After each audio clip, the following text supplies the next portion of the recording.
Welcome back, Global War 1939. Just clued up round 8.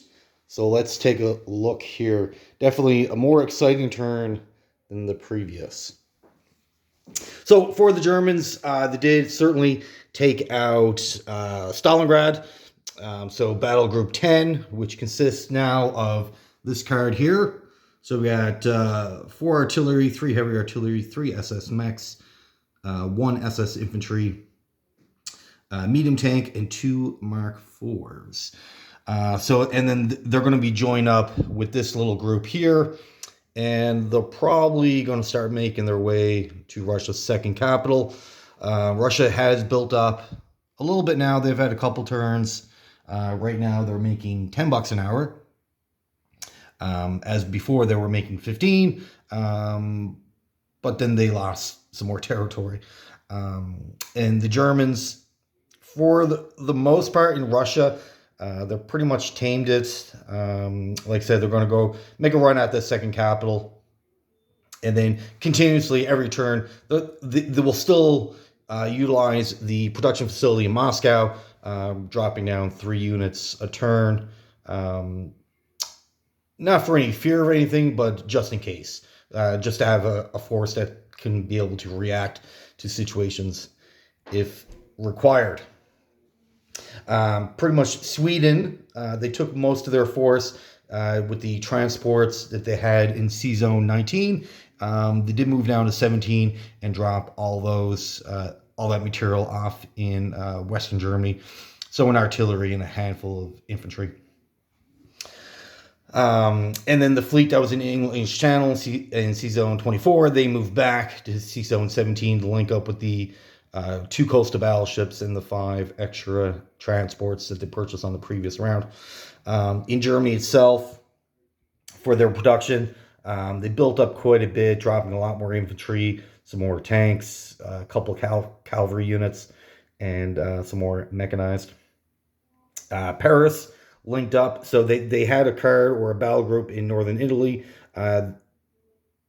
went through France, linking up in Paris. So this is what is currently in Paris. So we got Mark V, couple Mark IVs. A Tiger tank, 2 Mark Vs, 4 Mark IVs, 2 medium tanks, 3 SS mechs, 3 Pak 40s, 3 SS infantry, about 11 infantry, and 2 artillery. So that's currently all in France. In Reims, they got 7 infantry and an SS infantry, and then they got a stack of infantry in northern Italy that moved up from the previous purchase down in the Romania, Hungary area.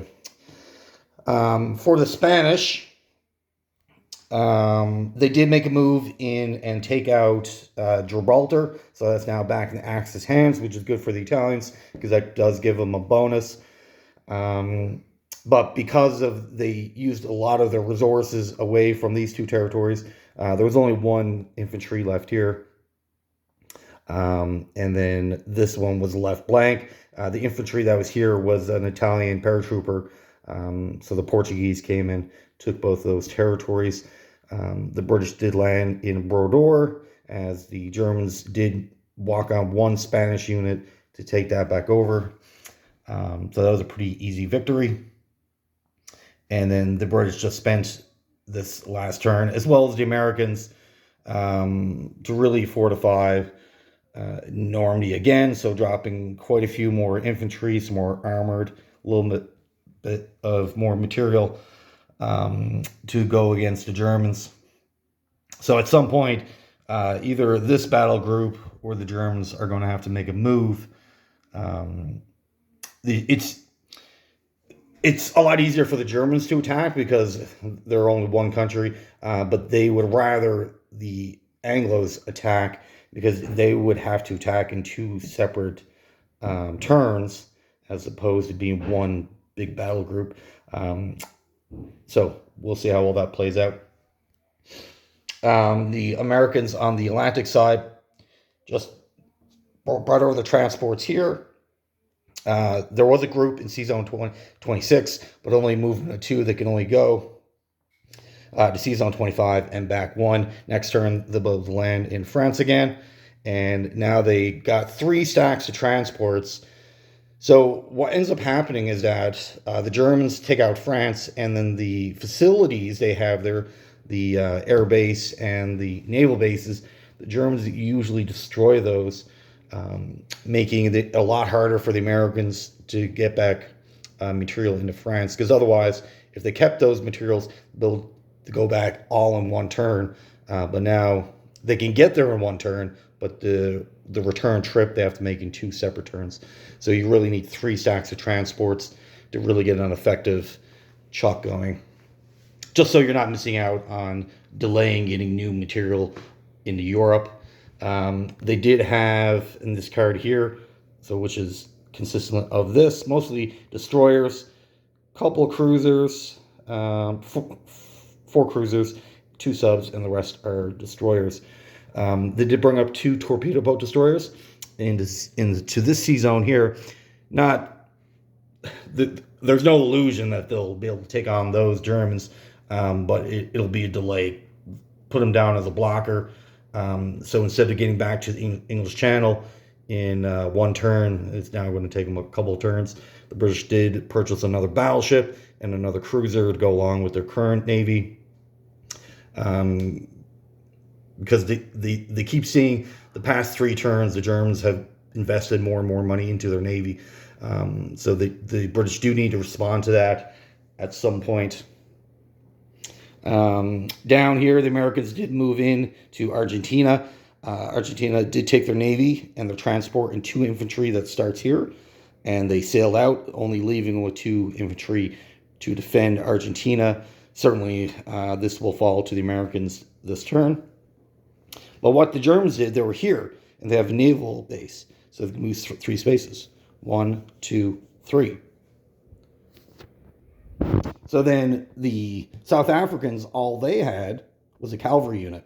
So they took their 2 infantry, offloaded it, captured it, meaning that the South African units that were on their way up to Cairo had to turn around, and the 2 Portuguese infantry that they got. So 2 Portuguese infantry and a South African tank had to turn around and recapture it.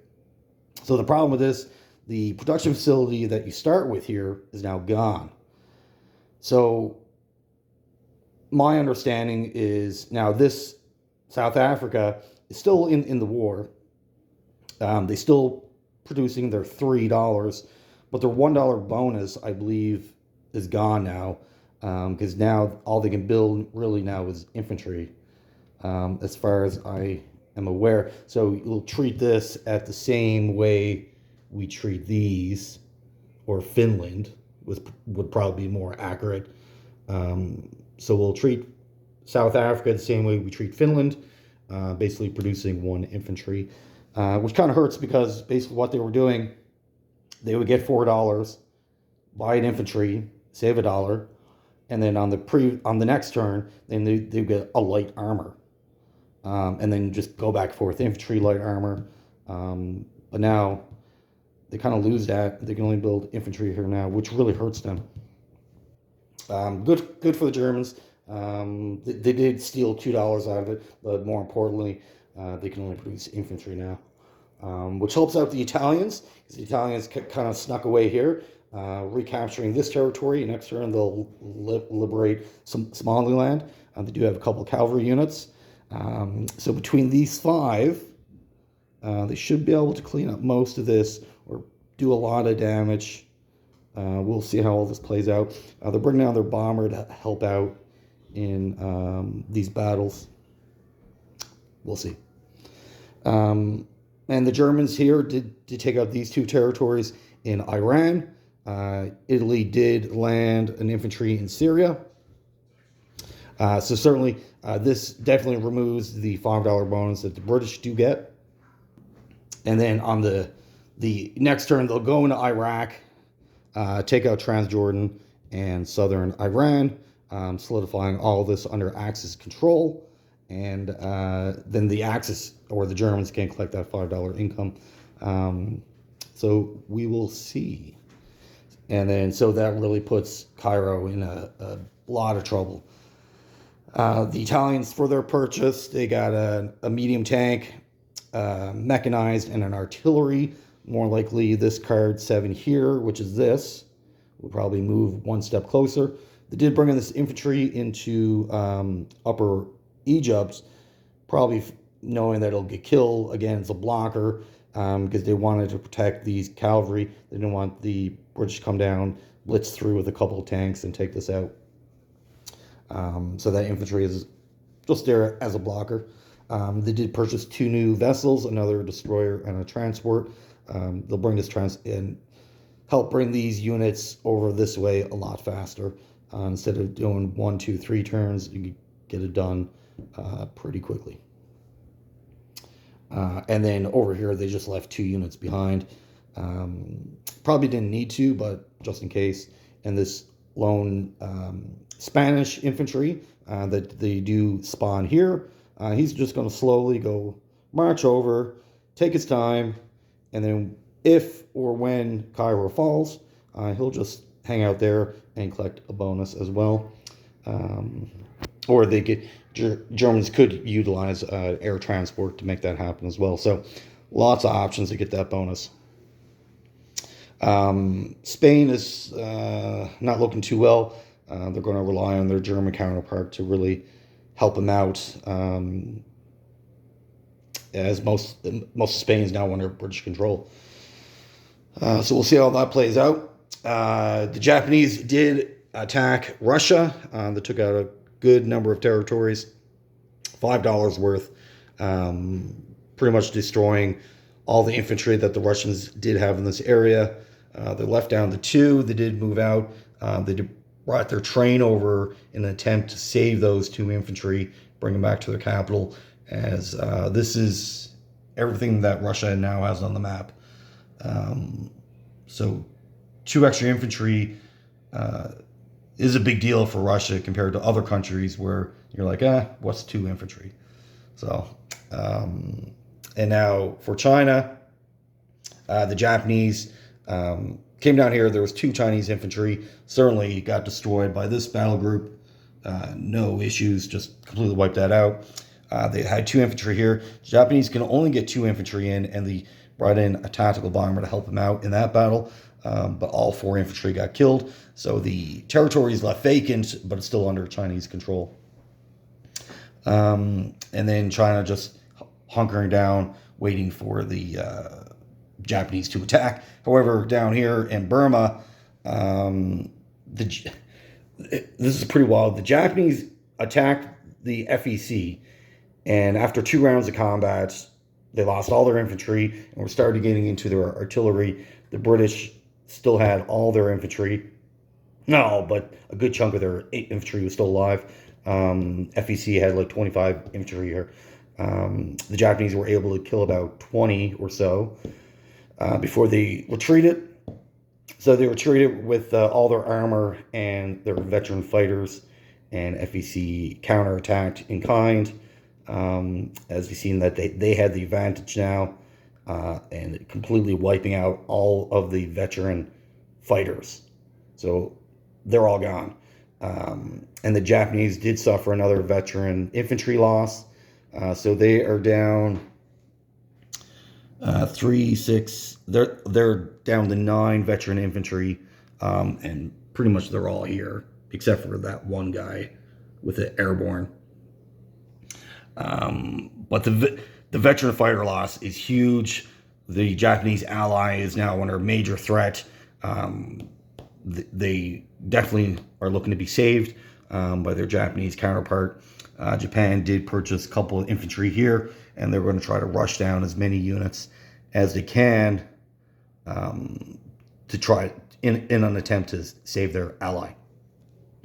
But Japan losing this is a big deal because now it frees up all these FEC units, and really there's not a lot left in Japanese on the land to contend with this outside this one group here.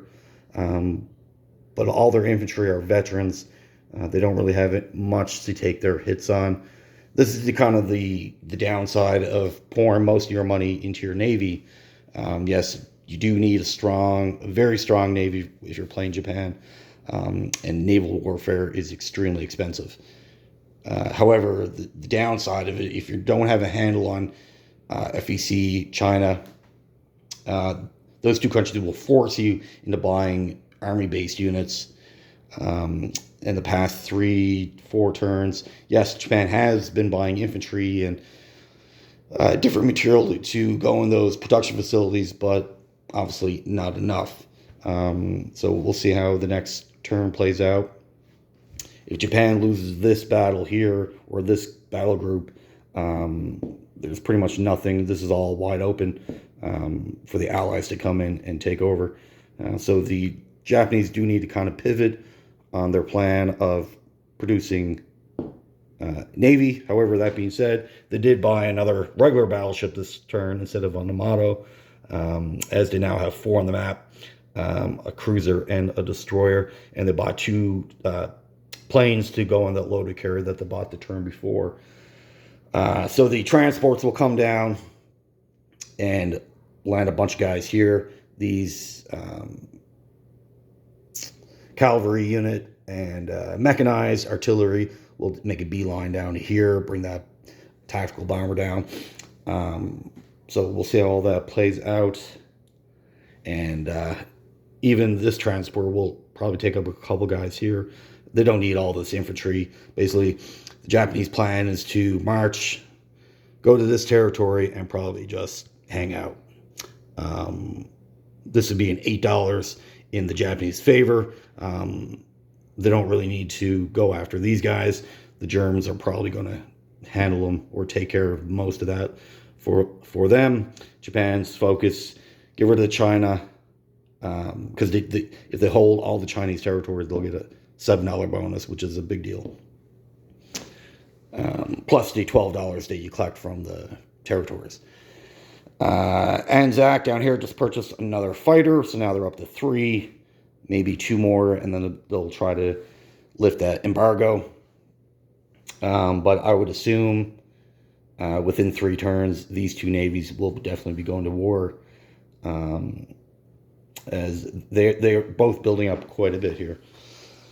For the Americans, the destroyer that they brought down to take out the Japanese sub was trying to sneak back and join their main fleet, but that got cut off by 2 subs. That got taken out. American production was a battleship, 2 cruisers, so they'll certainly join up with their main group as well. So things in Asia have definitely opened up. Right now, it's anyone's game. It all depends on this battle group. Can this hold the line between both FEC and China? If not, there's going to be a mad panic in Tokyo to get more recruits on the land, slow down the Navy. But if this group can take out both of these, then the Japanese will be laughing. They'll have no issues, and they'll continue on purchasing their Navy. So we will see how all that plays out. I guess over here, the next big fight will be in France between this group and the Germans, that are putting most of their money into Germany, France. Very little of it is going into the east. Most of it's going into the west now, as that's their main focus. And then the big clash between both navies should certainly be a big deal. Pretty much the winner of this will hold control over the Atlantic, as all their fighting force are here. Outside of that is just transports. So the winner of the sea zone, or the Battle of Sea Zone 28, 24, 23, will certainly determine the fate of the Atlantic. And Argentina's a lost cause. That was just a distraction, but it did make a nifty little move here, so that was pretty cute. So, and just give you a recap because we're pretty deep in the game now. Just give you an idea of the economics of the game. Right now, the Americans have $110. China has 11. UK in Europe has 48. Canada has 15. India has 12. Australia has 8.